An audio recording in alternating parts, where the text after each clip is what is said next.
네, 여러분들 오늘 전기와 자기 여기 전구에 불이 들어오게 하려면 부분 노트 필기 하겠습니다.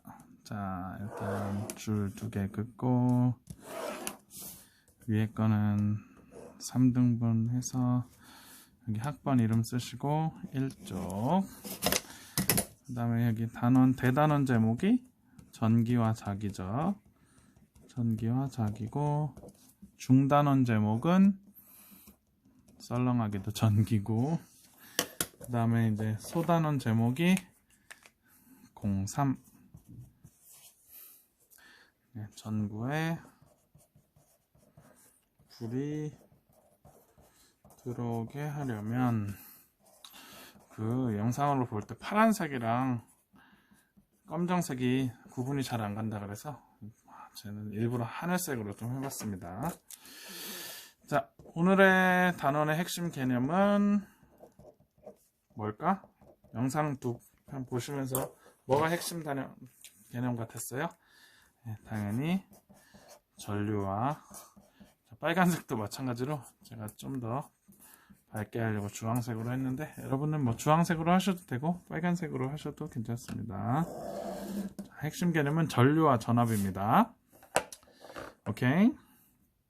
자, 그러면 먼저 전류란 무엇일까?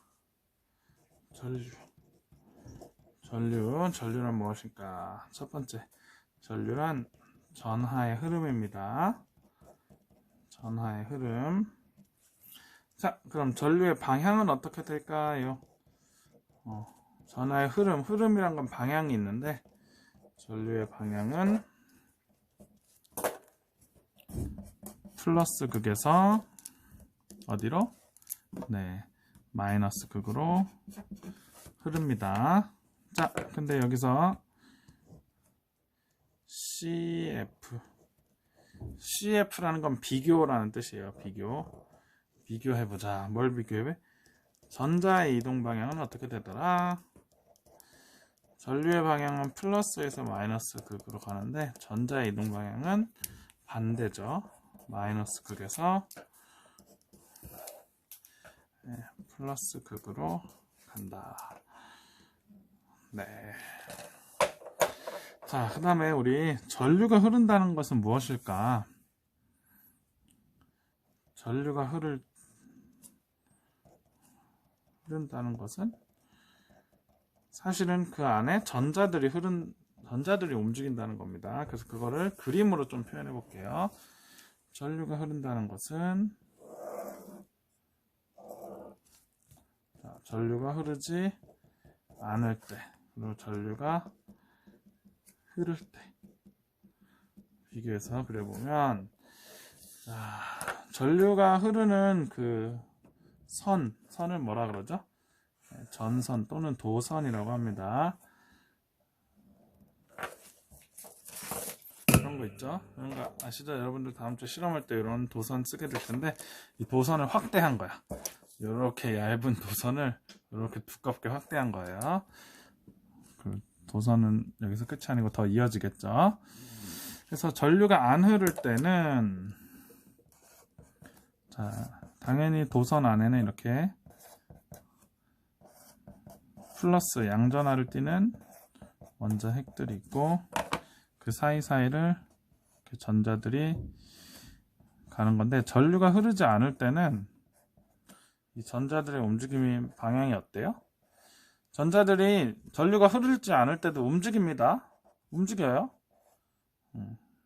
항상 움직입니다. 전자라는 놈들은, 특히 이 자유전자들은 항상 어디론가 막 움직이는데, 움직이는 방향이 지금 보니까 좀 규칙적이어 보이나요? 그냥 되게 불규칙해 보이나요? 굉장히 불규칙합니다. 근데 전류가 흐른다는 건 무엇이냐? 전류가 흐른다는 건 결국 전자가 움직인다는 건데, 그 전자들이 어떻게 움직이냐면,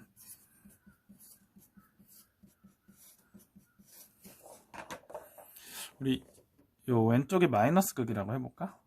마이너스 극이고, 요 오른쪽이 배터리의 플러스 극이라고 해봤을 때, 전자는 어디서 어디로 흐르죠? 네, 마이너스 극 쪽에서 플러스 극 쪽으로 가죠.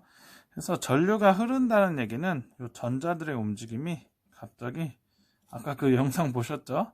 엄청 질서정연하게 한 방향으로, 물론 여기는 이렇게 피해서 가겠죠.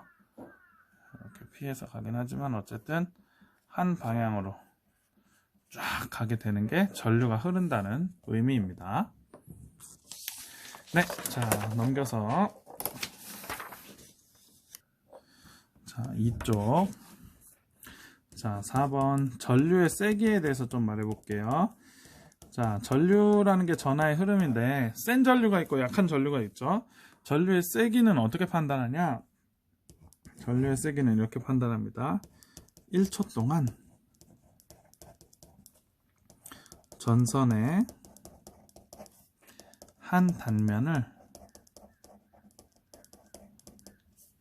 통과하는 전하의 양을 말합니다. 네. 그러니까 이 전하라는 게 결국 전자의 개수와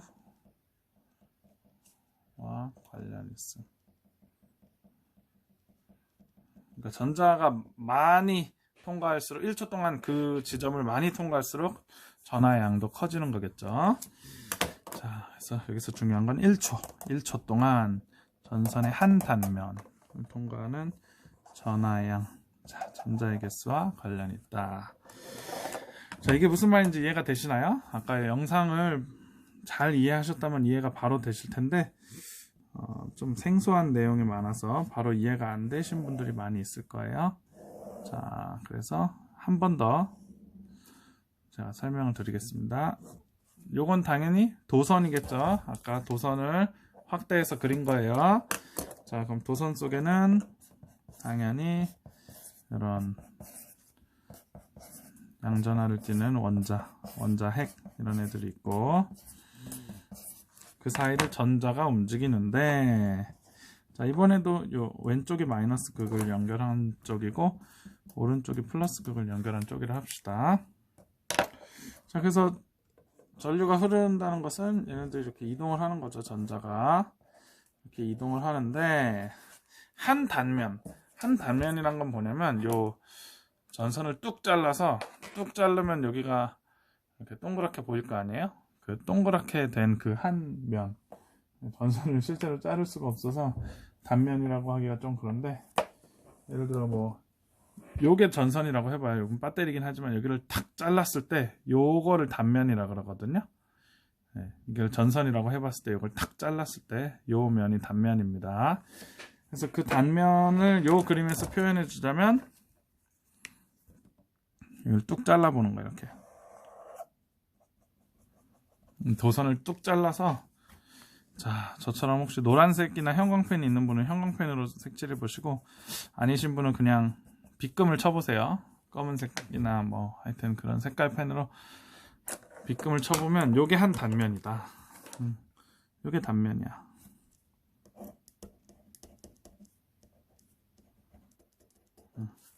그래서 1초에 요 단면을 전자가 몇 놈이 지나가냐, 1초에 사실 수많은 전자가 지나가거든요. 요 단면 요 부분을.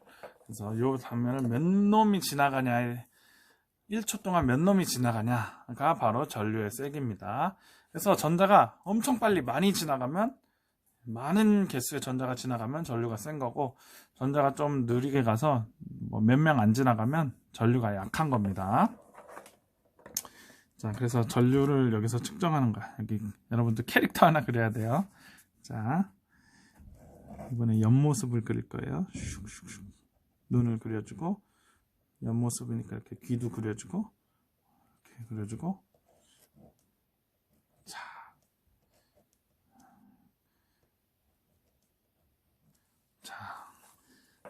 여기다가 뭐라고 쓰냐면 전류 특정 중, 여기 딱 지키는 사람이 있는 거야. 그래서 이 한 단면을 딱 보면서 말풍선을 적어야겠죠? 1초 동안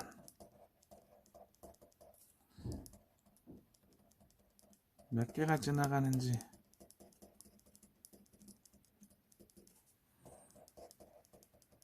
지켜보겠어. 그것이 바로 전류의 세기. 아이고. 라고 말풍선을 하나 적어주시기 바랍니다.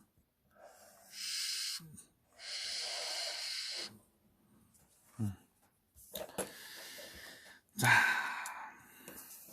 한번 보겠습니다. 두 번째, 전류의 세기. 전류의 그럼 단위는 무엇이냐? 단위는 짜잔, A라고 쓰고 읽을 때는 암페어라고 읽습니다. 프랑스의 과학자, 그 전기 관련해서 굉장히 위대한 발견을 많이 한 앙페르라는 사람의 이름을 딴 거고요. 근데 1암페어가 되게 큰 전류예요. 되게 센 전류예요. 그래서 1암페어 되는 전류는 실생활에서 맞닥뜨리게 되면 위험한 거예요. 엄청. 1암페어 정도 전류가 흐르는데 감전되면 골로 갈 가능성이 높습니다. 그래서 암페어보다 더 작은 단위, 1000분의 1 단위인 밀리암페어를 일상에서는 우리가 더 많이 씁니다. 예를 들어 여러분들 핸드폰 켜보면 거기에 뭐 전류 측정기 이런 게 있어요. 스마트폰에 지금 현재 전류가 얼마나 흐를까? 그러면 뭐 몇십에서 많게는 몇백 밀리암페어 흐릅니다. 근데 요 암페어와 밀리암페어 그 뭐지? 구분이 아니고 단위 변환 잘 하셔야 됩니다. 예를 들어 여러분들 밀리라는 말은 1000분의 1이라는 말이에요. 해서 왜 1미터는 1000밀리미터랑 똑같은 거 아시나요? 그 다음에 우유 1리터는 1000밀리리터랑 같은 거 아시나요? 이거랑 똑같아요. 1암페어라는 숫자는 1000밀리암페어랑 똑같습니다.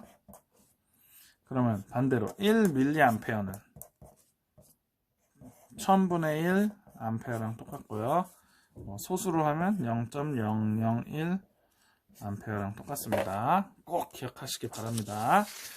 자, 이쪽 끝. 자, 3쪽 보겠습니다. 오늘 3쪽까지 할 텐데, 자, 오늘 첫 번째 주제가 전류였고, 두 번째 주제는 전압. 자, 전압이란 게 뭐냐? 전류를 흐르게 하는 원인이에요.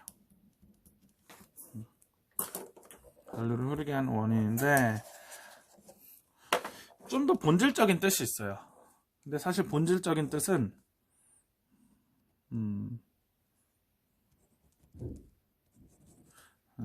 이렇게만 쓸게요. 본질적인 뜻은 중학교 때 배우는 내용은 아니에요. 고등학교 때 배우는 내용인데 이것도 참고로 적어주세요. 전압이란 건 사실 전류를 흐르게 하는 원인 맞는데 두 지점 사이에 전기적인 높이차 또는 전기적인 위치 에너지의 차입니다. 전기적인 높이차라는 게 조금 쉽게 말한 거고 좀 엄밀하게 말하면 전기적인 위치 에너지의 차이다. 이거를 고등학교 때 배우는 내용인데 가르쳐 드리는 이유는 이렇게 이해해야 좀 더 헷갈리지가 않습니다. 그래서 여러분들 물이 흐르려면 이건 필기 안 하셔도 되는데 물이 흐르려면 물은 가만히 이렇게 떠다 놓으면 물 안 흐르죠. 물이 흐르려면 어떻게 되냐면 이렇게 높이 차가 있어야 돼요. 어떤 그거에 이렇게 높이 차이가 있어야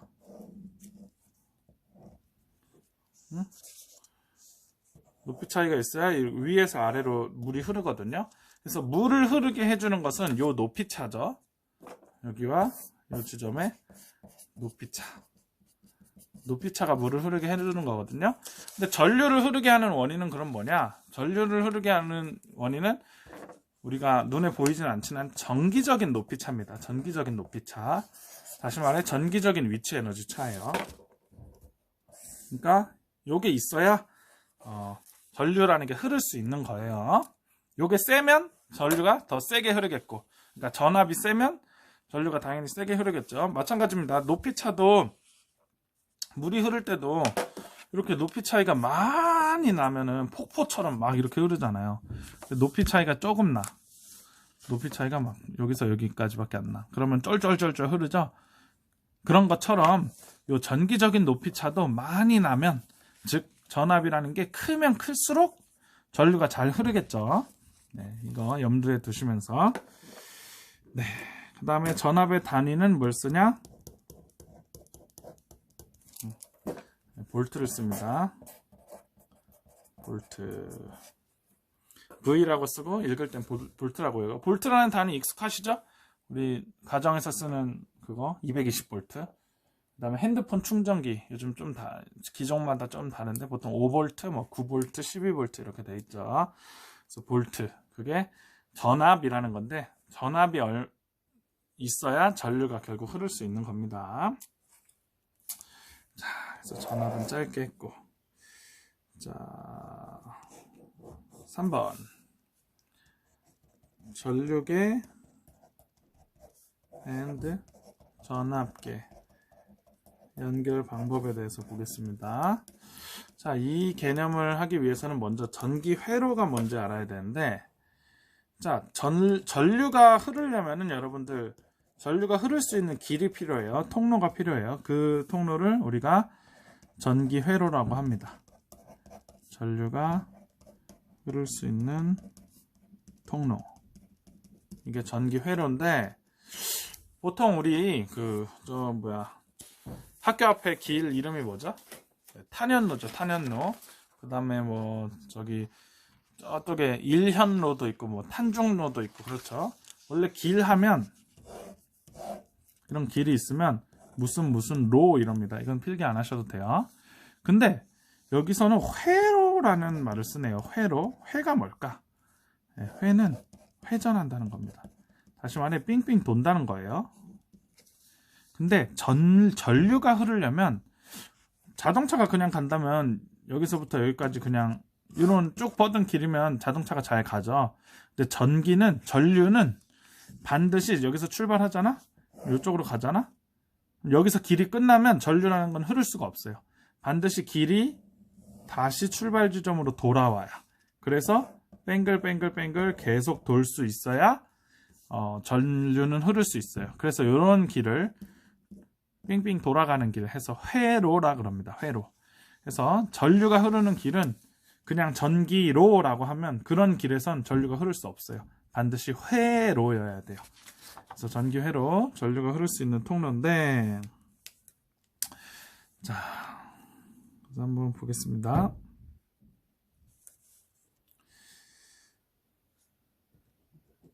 전류계 같은 경우에 어떻게 연결을 하냐? 직렬 연결을 합니다. 직렬 연결이란 게 무슨 말이냐? 무슨 말이냐를 봤을 때, 자, 아이고, 각도가 안 나오네. 네. 자, 조금 선을 그을게요. 전압계도 쓸까? 전압계는 병렬 연결을 해야 됩니다. 자, 직렬 연결과 병렬 연결이 뭔지는 조금 이따 알려드릴게요. 자, 일단 전기 회로를 하나 간단한 걸 그려보면, 자, 이게 뭐냐면 배터리예요. 배터리가 있어야 회로에 전압이 생깁니다. 배터리라는 게 전압을 제공해주는, 다시 말하자면 아까 그 전기적인 높이 차이를 제공해주는 게 이 배터리입니다. 그래서 배터리에서 출발해서, 자, 여기 이렇게, 자, 잘 그려보세요. 이게 뭘까? 네, 전구예요. 전구. 뿅뿅뿅뿅뿅. 노란색이 있다면 이런 것도 그려보시고. 자, 그래서 이런 게 전기 회로예요. 배터리 요 튀어나온 부분이 플러스 극인 거 알고 계시죠? 그 다음에 요 그냥 밋밋한 부분이 마이너스 극인데, 자, 그럼 전류는 어디서 어디로 흐르냐? 전류는 이렇게 흐르죠. 전류의 방향. 그 다음에 참고로 전자는 이쪽으로 흐르죠. 마이너스에서 나와서 플러스를 향해 가는데, 자, 여기서 중요한 거는 전류계는 직렬 연결을 한다는 거야. 자, 전류를 측정하려면 예를 들어 요 전구에 흐르는 전류를 측정하고 싶어. 그러면 요 전구에 아까 그 사람 있죠. 아까 그 사람 어디 갔어? 요 사람. 전구를 지나갈 때 그 단면을 싹둑 잘라서 1초 동안 몇 개가 지나가는지 지켜보겠어. 이렇게 하면 됩니다. 근데 전구의 그 위치에 그래서 전류계라는 게 뭐냐면 전류를 측정하는 기구예요. 우리 온도는 온도계로 재고 전류는 전류계로 잽니다.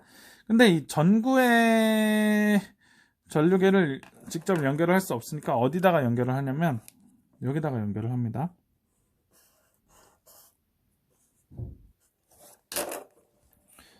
지나가는 길에다가 여기다가 연결을 합니다. 이렇게 연결한 걸 직렬 연결이라 그래요. 그래서 두껍게 하나 더 그렸네. 그냥 멋있으려고 하나 두껍게 더 그렸습니다. 네, 이렇게 전구랑 나란히 일자로 쭉 직선으로 연결한 걸 직렬 연결이라 그럽니다. 직렬 연결을 하는 이유는 그거예요. 아까 전류라는 건 1초에 요 순간에 여기를 몇 명이 지나가냐 이거거든요. 근데 전구를 1초에 100명이 지나가잖아요. 요 안에는 지금 전자들이 꽉 차 있어요. 그래서 전구를 1초에 100명 지나갈 때 여기도 1초에 100명 지나가고 여기도 1초에 100명, 여기도 1초에 100명, 여기도 1초에 100명, 여기도 다 1초에 100명씩 지나갑니다. 여기가 전자로 꽉 차 있는 통로거든요. 그래서 100명이 요만큼 가면 100명이 여기서도 요만큼 갑니다. 그래서 이 중에서 아무 때나 탁 직선 뽑아가지고 그 지나가는 길에 전류계를 설치해 주시면 전류가 측정이 됩니다. 자, 반면 전압계는 어디다가 설치를 해야 될까 하면은 전압계는 병렬로 연결해야 됩니다. 근데 병렬로 연결한다는 게 무슨 의미냐? 여기 뿅.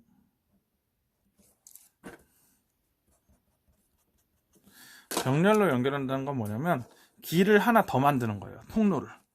그러니까 지금 여기가 플러스極이고 여기가 마이너스 극이지 않습니까? 그래서 전류가 이렇게 흐르지 않습니까? 전류가 이렇게 흘러가는데 이 전류가 가는 길을 하나가 일로 가잖아요. 근데 통로를 하나 더 만들어. 슝 만들어서 여기다가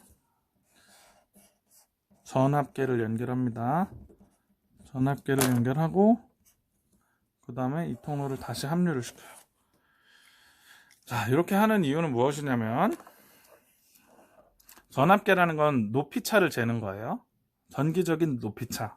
그러니까 두 지점을 찍어줘야 돼. 그래서 전구를 지나기 전에 전기적인 높이를 측정하고 지나간 후에 전기적인 높이를 측정해요. 그래서 그 두 개의 차이를 비교해야 되기 때문에 요 지점과 요 지점 두 지점을 다 찍어야 돼요. 그래서 이렇게 한 지점은 한쪽 팔은 지나가기 전 지점에 한쪽 팔은 지나간 후 지점에 찍은 겁니다. 그래서 이런 연결을 우리가 병렬 연결이라 그러거든요. 자, 여러분들 그래서 직렬, 병렬 꼭 기억하셔야 되는데 이거 되게 헷갈리거든요. 근데 잊어버리지 않을 수 있는 암기 꿀팁을 알려드립니다. 자, 전류계는 직렬 연결을 하고요. 전압계는 병렬 연결을 합니다. 자,